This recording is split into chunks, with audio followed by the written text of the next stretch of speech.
દીપક રેસિડેન્સીમાં આવેલા છીએ, જે દીપક રેસિડેન્સી થરાદ પ્રાંત અધિકારીની કચેરી અને થરાદ મામલતદારની કચેરીની આ બાજુ થરાદ તાલુકા પંચાયતની કચેરીની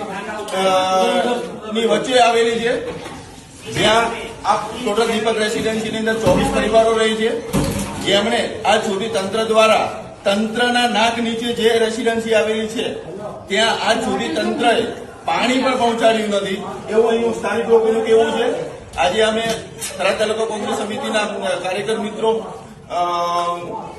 વાવ થરાદ જિલ્લા કોંગ્રેસ સમિતિના પ્રમુખ ગીતાબેન ને બધા આ લોકો સુધી પાણી પહોંચાડવાનો અમે નાનો પ્રયત્ન કરેલો છે, અને સાથે સાથે તંત્રને તાકીદ કરીએ છીએ કે તમે ફાંકા ફોજદારી મૂકીને જાહેર રોડ ઉપર ટ્રેક્ટરની જે રીલ્સ બનાવો છો એની જગ્યાએ આવા જે પરિવારો છે ત્યાંની જે મૂળભૂત